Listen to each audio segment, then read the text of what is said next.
Alright folks, we're back. Following day. All I did yesterday was get the one piece moved to the house, and then I had a lot of other stuff I had to get done. So anyway, that's where we stand. Alright, plan today is to see if we can get this loose. I think first we're going to try to take the exhaust off. We'll see what size these bolts are on the exhaust underneath. I'm hoping I got enough sawzall blade and everything else to get them cut. These bolts are, I think they're 1 1/4 inches. Now let's just hope I got 1 1/4 inches with it. Okay, so that's what we're going to work on. See if we can get that exhaust loose first. And hope, I don't know how it's mounted or what they've got. They probably have it running down in the ground over here. Yeah, looks like they got a T-pipe. So it's going to be fun. But still got square nuts and bolts on this. So I don't know what we're going to do yet on this pipe. But I can break it loose from here, and I don't think it's going to go anywhere. So with that pipe being there, I can't slide this engine off like I was wanting to slide it off. So I don't know what we're going to do. We'll have to figure it out from there, because I know I can't break the exhaust loose under. We'll figure it out though. Alright folks, of course we're going to have to deal with the exhaust, but it is down and off.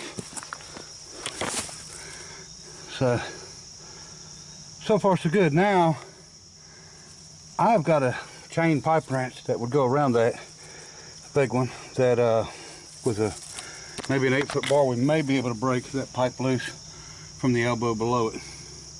So I'll bring it back. The way it's in that hole, it should hold it enough, hopefully. The exhaust popped straight down, but stayed right where it was. I don't think there's anything else holding it besides it being in the ground over here. So,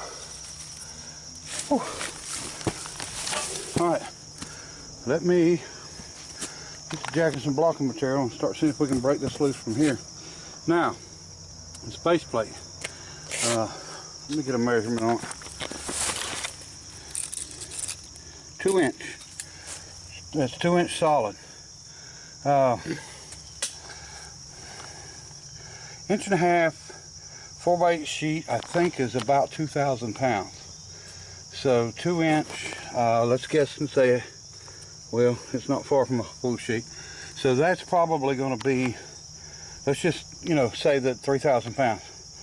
Because it's every bit of, probably over 4 foot wide and probably over 6 foot long. So we're just going to guesstimate and say that's 3,000 pound block. And I'm guessing it probably is, actually. So we'll deal with that when we get there. I don't know why that was the wrong size. Evidently they used the wrong plate, or something wasn't right. You can see where the dash pods are mounted. And these work off, I haven't got into this too far, but these work off vacuum. And it triggers a trip, so the intake valve slams shut quick. And when they come up, it just pulls a vacuum, pulls a suction. So these have got to get unstuck from there, and we'll have a lot of work to do on them, probably rebore them. Okay, so, and that wouldn't have been that way if we'd have got to this thing when it was still in the building. This rain, this water inside of us just killed it. So anyway, what I was getting at, they're in the correct place, but that pipe evidently was not. And it looks like they had drilled holes and hammered it out. They didn't, I don't think they used a torch. It looks like they drilled a bunch of holes and then beat it out with probably a hammer, but they moved it over a long ways. So that piece that was broke here had nothing to do with this thing. This thing is big and thick. Now this is cast, it's poured, because you can see the way they've done it. And hopefully it's not cracked anywhere. I see a lot of lines and stuff in it, so we just have to deal with what we deal with, So, alright, so that's the plan. Let's see if we can start getting this thing off its bolts there real quick, and then we'll go from there. Okay folks, we got I guess about 1 inch up, because we got some rough cut 1 inch under it on this end, and that end's broke loose. I think we can move our jack up to there, go ahead and jack it up some, and we'll just keep working back and forth and working it up. I really like that 50-ton jack. I think it was well worth the money. That way we can have it when we really need a big jack, but it sure is heavy to tote around. It should have came with a person to carry it. But so anyway, we're just going to keep at getting this up in the air and blocked, and we'll probably maybe about lunchtime or something maybe run and get my big pipe wrench or my big chain piece and a really long bar, and we'll just see what happens. I mean, the chances of that pipe coming apart is probably pretty slim to none, but I've got to give it a try. And you know, I could probably actually, believe it or not, if I could get it on there, we'll be turning this way. I could run the bar out on the, it's not a pipe wrench, it's a chain pipe wrench. I could run it out on it and run the wrecker cable down here and actually pull it. And just, you know, something's going to give. Either the tool will break, which I don't have any money in, somebody gave it to me, it was actually scrap, or it'll come loose. So I'm not into breaking tools, but you never know. So we're going to go ahead and spray some penetrating oil around it and give it some time, but just keep working back and forth here. And I get this up a little bit, and when I go to take a break, I just want to update everybody on my research on the what was here, what we think was here, what, you know, what we don't know was here. Let's put it that way. Okay, folks. Boy, I hate looking at that rod cut off, but you know, you got to do what you got to do. But it does bother me. But anyway, you know, sacrificial. We got it 3 inches up in the air on each end, and we're working with it. And not sure what I'm going to do yet. I guess I'm going to pick up my pipe wrench here in a little bit, and then if we can break that pipe loose and get it out of there, then that's going to make a major difference of how high I'm going to have to lift this thing. I was thinking I can make 2 skids that are actually higher. Let me see, that exhaust is probably 10 inches up, so they'd have to be at least 10 inches high on each side. And I really don't want to raise it up any more than I have to. But build like a, you know, 2 beams for it to sit down on and bolt to, and then I could winch it out of there. I don't, you know, I know everybody's thinking that I should come down in here, but the problem is, okay, this water was running where you've seen it running at. Here's my issue. Okay, as you can see, this is uphill. Well, I was getting stuck up here, or spinning out up here. This is way higher than this is. And I know a lot of people think, well, it's just mud, you know, go down in there and get it, whatever. This is black North Carolina swamp, is what this is. And I have actually seen track hose buried and only 6 inches of the cab be out of the ground and be in this mud. There's some swamps here in North Carolina that will just swallow a machine up, and don't think that they won't. And you know, there's some holes in here. If you step in them, your feet, you know, just going out of sight. So I don't know how deep it is, and I don't want to bring my truck down in here. And even if I mean, I know I can winch myself out. That's not an issue. But you know, you're taking a chance on tearing stuff up, and you know, that's that much more time of winching. You know, it's dangerous to be winching like that too, and especially when you're by yourself, you don't need to get hurt. So although it may not look like it all the time, I'm pretty safety conscious. That's why I haven't got myself killed over the years doing all this crazy stuff I do. So, okay, let me get at what I wanted to talk about. All right, from what I can tell, and what I had Moore County Historical Association send me a photo of a building that was up here. From the looks of it, I'm assuming it was started, you know, back about where the church starts and went back. It was a big brick building. It was called Vass Industries, and they made cedar wardrobes. But here's, after doing a lot of research, my issue. I found 2 ads for them, so it's looking like maybe that they was only in business from 1946 and 1947. And the picture that she had sent was from way later than that. I could tell that the grass was growing up on the railroad tracks. There was 2 sets of tracks in the bottom, and then there was one that come up beside the building, and which are long gone now. And the picture showed the railroad tracks with the grass growing up, and the building looked vacant. I'm assuming and guessing it was probably a picture that was either taken because they was trying to rent it out or something, or maybe it was before they was going to demolish it. So here's the deal. I found the advertisement for them with another picture of the building. In that picture, they're standing way farther back, and you can actually see a lot more. You can see the stack for the steam engine room here. You can't see this stack, but they had a really tall stack for the boiler, and you can see it, the buildings, and you can see the front of the other building. But here's my issue.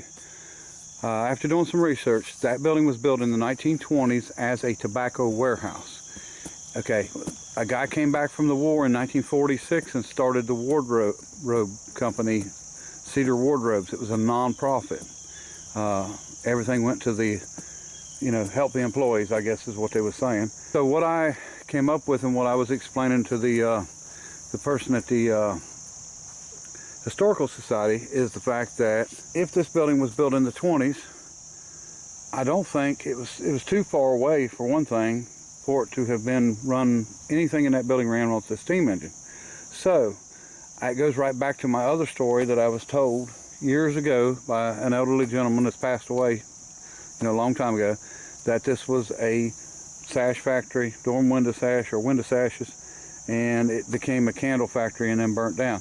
Well, a candle factory in the 20s, 30s, 40s don't make sense. But in a candle factory early, before pre-electricity and stuff, makes a lot of sense. Also, this engine, we're guessing between 1895 and 1905, somewhere in there.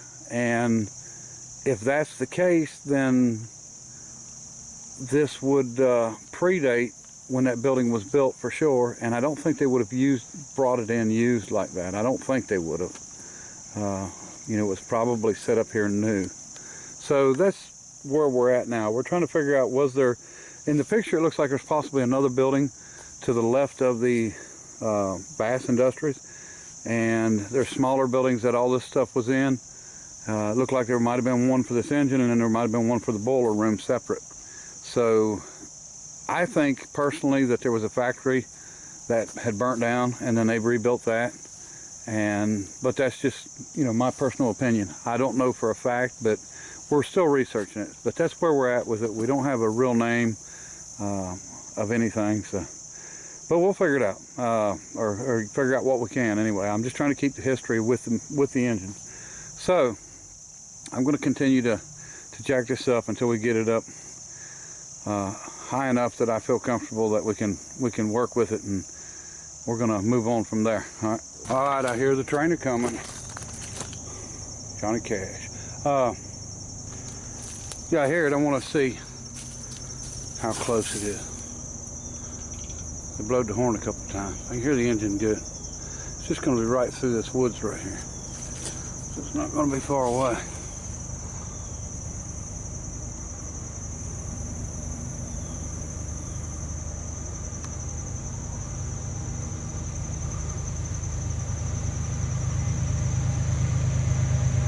Well, it sounds like it's like 30 feet away, as loud as it is.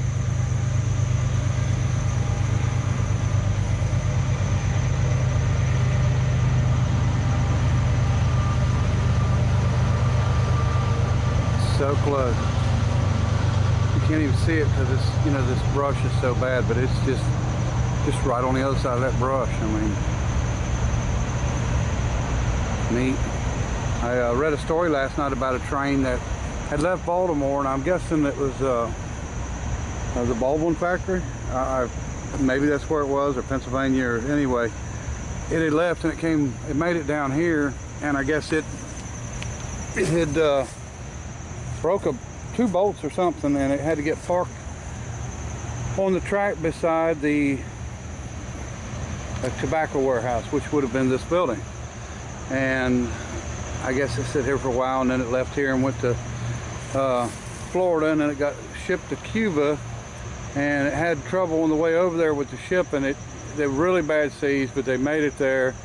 And then I guess they was using it. It finally got hooked up to some cars, and they went to using it, and it went over a bridge. It actually derailed and went over the bridge. So it was pretty much a sad story for that steam engine. But anyway, it was in the Vast newspaper from 1920 or 21 or something like that. All right, folks. Here's what we got. We got our cable pipe wrench hooked up, and we're gonna give it a try and just see what happens here. Hopefully it'll come loose. I got the cable hooked up, roll back, that's nice clock, and we're gonna give it a try. All right.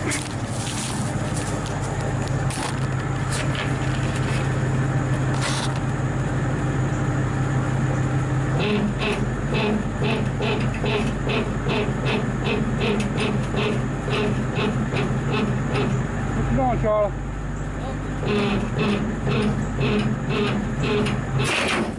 Okay, let's alright, we'll try it again. If we don't get it, then we're gonna have to go get some better blades and cut it with it.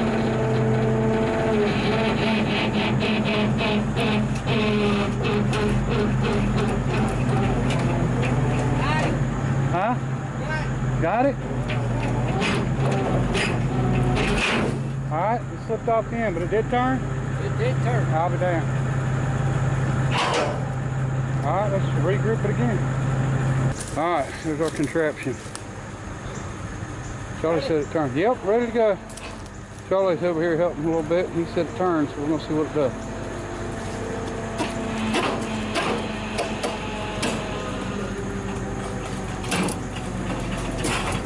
Good. All right. Yep, 2 good turns on it. Good turns on it. We're going to regroup. Yeah, she's turning good. I think if we keep it up, we can get her off there. All right.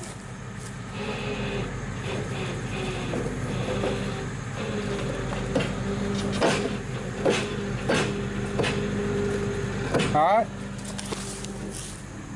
That's good. Let's reset.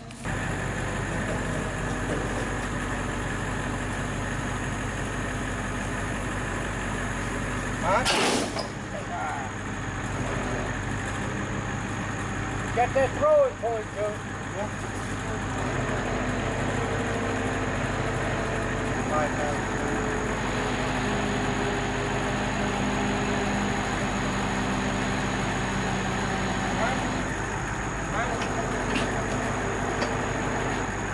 Thanks, sir. There you go, Jonathan. Got her.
Like that way you change them now.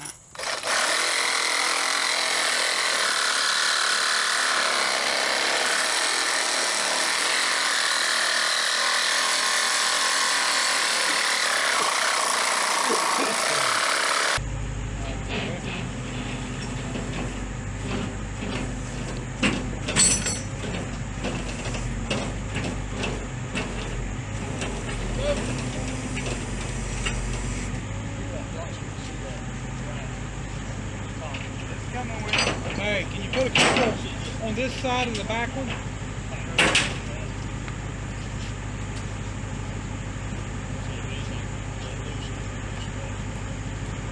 Might be stuck together, you might have to knock them apart.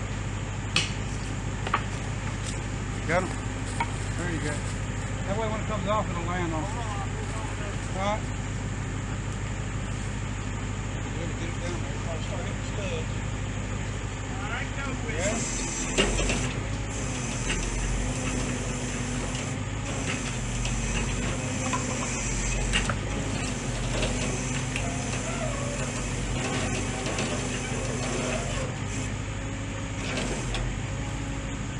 Good. Look all right? Yeah, so far, yeah, you're doing good.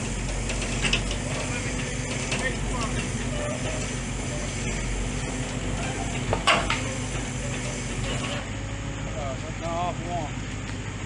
Now remember, if we have to, we can jack it up and put it back on blocks. It don't matter. That's what matters.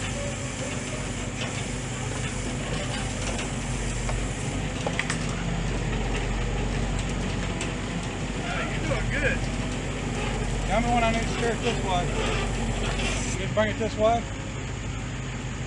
I think it's going. Yeah, you need to straighten up. Charlie. Well, Oh, we just need to lengthen that Yeah, chain. lengthen that chain out. I can get it back in. Gotta lay down to get in there.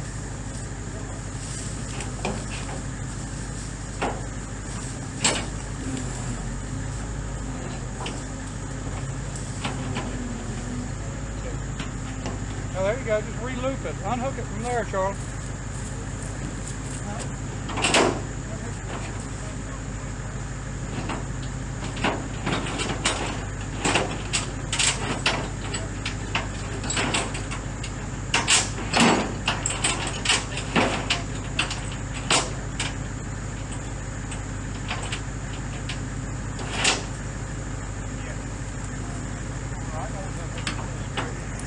Probably when we start up the bed. Charlie, make sure that the cable inside the shiv over there. Yeah. Come out. Okay.